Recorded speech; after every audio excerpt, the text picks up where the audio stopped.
नमस्कार दोस्तों। कहते हैं भक्त अगर सच्चा हो तो भगवान को भी उससे मिलने के लिए आना ही पड़ता है। इसी बारे में एक छोटी सी कहानी सुनेंगे। कहानी इस तरह है। भारत के एक छोटे से गांव में रहता था भैरव, एक ऐसा बालक जो बचपन से ही ठाकुर जी का परम भक्त था। भैरव का जीवन साधारण था, ना कोई लोभ ना कोई दिखावा।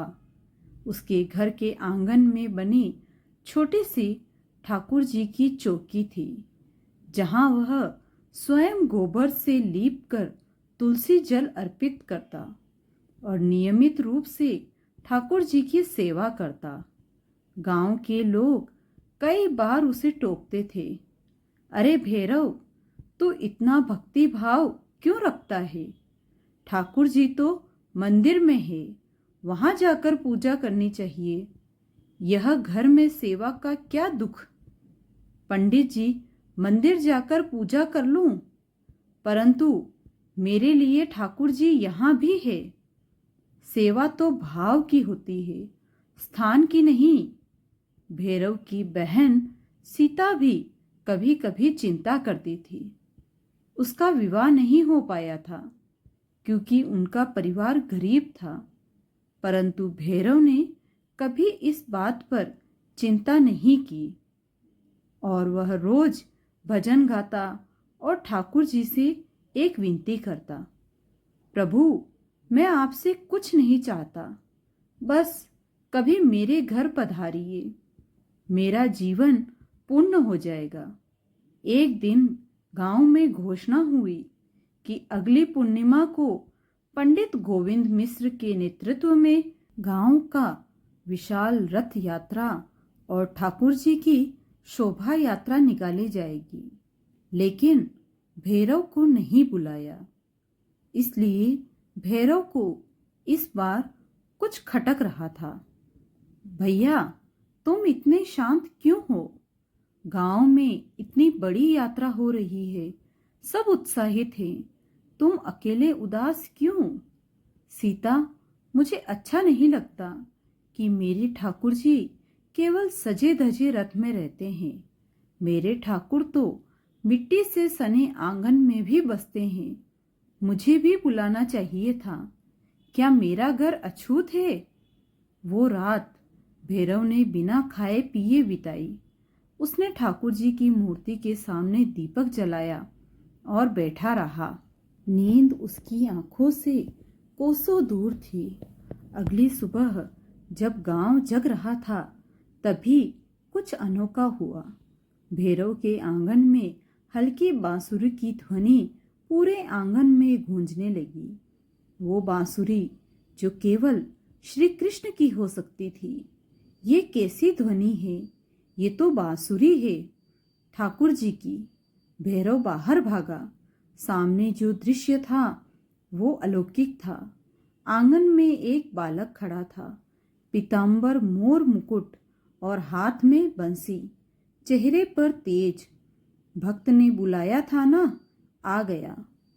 प्रभु, आप मेरे घर? तू सेवा करता रहा, विनती करता रहा। मैं कहाँ जा सकता था, मैं कहाँ नहीं, यह तूने समझ लिया, इसलिए मैं तेरे द्वार आया। सीता बाहर आई तो यह दृश्य देखकर स्तब्ध रह गई। वह वहीं खड़ी रह गई, लेकिन ठाकुर जी ने उसकी ओर देखा और कहा, तुम भी तो मेरी अन्नपूर्णा हो, मुझे तृप्त रखने वाली। सीता की आंखों से आंसू बहने लगे, लेकिन ठाकुर जी वहां कुछ क्षणों के लिए ही थे। वह कहकर लुप्त हो गए कि मैं लौटूंगा फिर एक दिन, जब तेरा विश्वास डगमगाएगा, मैं फिर आऊंगा। अगली सुबह गांव में हलचल मच गई। रथ यात्रा का रथ टूटा हुआ पाया गया और रथ पर स्थापित मूर्ति गायब थी। पंडित गोविंद मिश्र परेशान हो उठा। गांव के कुछ लोग यह कहते हुए भागे आए कि रात में किसी के आंगन से बंसी की ध्वनि आ रही थी और दिव्य प्रकाश भी। पंडित और गांववासी भैरव के घर पहुंचे। वहां ठाकुर जी की मूर्ति थी, लेकिन अब वो सजी धजी नहीं, मिट्टी से सनी थी, जैसे वह उसी आंगन की थी। क्या तुमने ठाकुर जी को घर बुला लिया? मैंने नहीं बुलाया पंडित जी, वो स्वयं आए। पंडित कुछ क्षण निशब्द खड़ा रहा। मैंने केवल नियम समझे, तूने भाव समझा। तू सच्चा भक्त है।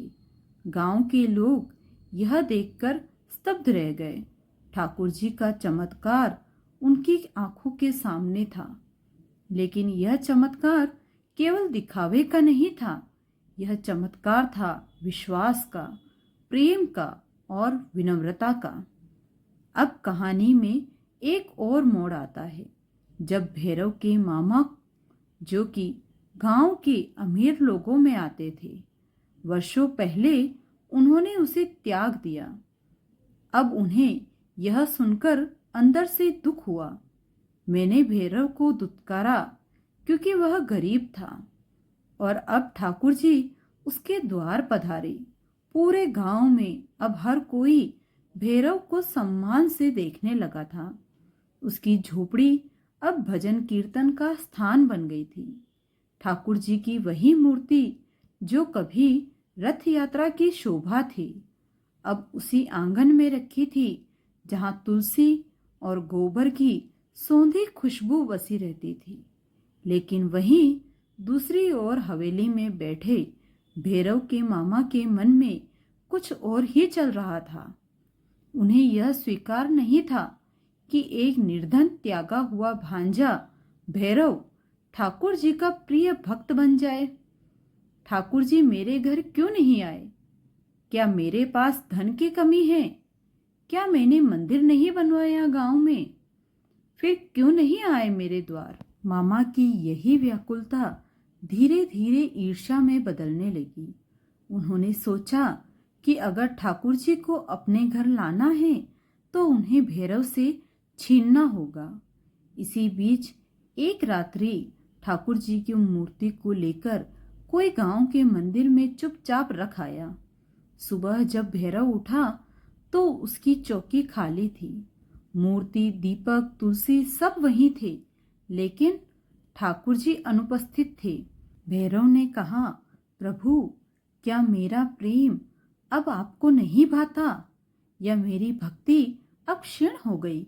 वहीं दूसरी ओर गांव का मंदिर चकाचौंध से सजा हुआ था। देखा, ठाकुर जी को घर चाहिए, लेकिन ठिकाना तो मंदिर ही है। अब सेवा यहीं होगी, शोभा भी यही होगी। गांव के कुछ लोग असमंजस में थे, परंतु अधिकतर लोग मामा के आयोजन में सम्मिलित हो गए। लेकिन भैरव चुप था। एक सप्ताह यूं ही बीत गया। गांव में चर्चा थी कि मंदिर में रात होते ही कोई बंसी की मधुर ध्वनि सुनाता है, लेकिन मूर्ति स्थिर नहीं दिखती। कोई कहता है कि मूर्ति आंखें बंद कर लेती है, कोई कहता है कि दीप जलता ही नहीं। यह क्या संकेत है? ठाकुर जी तो रुष्ट प्रतीत होते हैं। अब भैरव के मामा ने एक और योजना बनाई। उन्होंने गांव में भव्य रासलीला का आयोजन किया, यह सोचकर कि ठाकुर जी प्रसन्न होंगे और मंदिर में स्थिर रहेंगे। राजा की तरह पूजा उन्हें, फिर देखना कैसे ठहरते हैं। रात आयोजन चला, लेकिन सुबह मंदिर की मूर्ति पुनः गायब थी। यह समाचार बिजली की तरह पूरे गांव में फैल गया। भैरव के घर जब सीता ने तुलसी में जल डाला तो देखा कि ठाकुर जी की मूर्ति फिर से चौकी पर थी, वैसे ही सादे स्वरूप में, धूल से सनी, लेकिन अब सजीव दिखती थी। भैया देखो, ठाकुर जी लौट आए। भैरव शांत रहा। उसने कोई उत्सव नहीं मनाया, कोई घोषणा नहीं की। प्रभु लौटे नहीं हैं, वो कभी गए ही नहीं थे। शायद वह देख रहे थे कि मैं वियोग सहन कर पाता हूँ या नहीं। पंडित गोविंद मिश्र और अन्य ग्राम वाले भी वहां पहुंचे। सबने वही मूर्ति देखी, परंतु अब वह चुपचाप देख रही थी, जैसे स्वयं कह रही हो, मैं जहाँ प्रेम है वही हूँ। हमें समझ लेना चाहिए, ठाकुर जी को धन साज सज्जा नहीं चाहिए, उन्हें चाहिए एक समर्पित मन। अब कहानी का अंतिम मोड़ आता है, जब भैरव के मामा, जो अब तक अपनी जीत के गर्भ में थे, स्वयं मंदिर में मूर्ति के न होने से विचलित हो उठे। उन्होंने गांव छोड़ने का निश्चय कर लिया, लेकिन ठाकुर जी उन्हें भी मार्ग दिखाना चाहते थे। एक रात मामा के स्वप्न में एक बालक आया, वही पीतांबरधारी मोर पंख वाला। सेठ, तूने सेवा नहीं व्यापार किया, मुझे पाने के लिए हृदय चाहिए, हवेली नहीं। अब भी समय है, लौट जा अपने भांजे के पास। मामा की नींद खुली तो वह कांप रहे थे। प्रातः होते ही वह सादा वस्त्र पहनकर भैरव के द्वार पर पहुंचे। भांजे, मैंने तुझे त्यागा, परंतु तूने ठाकुर जी को पाया। क्या मेरे जैसे पापी को भी क्षमा मिलेगी? मामा, ठाकुर जी प्रेम को खोजते हैं। जब आपने मुझसे प्रेम करना शुरू किया, तब से वे आपको भी मिल जाएंगे। मामा की आंखों से आंसू बह निकले। गांव अब समझ गया था, ठाकुर जी जहां रीत नहीं वहां प्रीत खोजते हैं, जहां आडंबर नहीं वहां आदर होता है।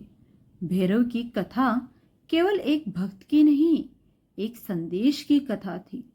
भक्ति में अधिकार नहीं होता, वहां समर्पण होता है। ठाकुर जी को बुलाया नहीं जाता, वह अपने आप चले आते हैं। दोस्तों, अगर आपको ये कहानी पसंद आई हो तो प्लीज़ वीडियो को लाइक करें, चैनल को सब्सक्राइब करें और कमेंट करना न भूलें। जय श्री कृष्णा।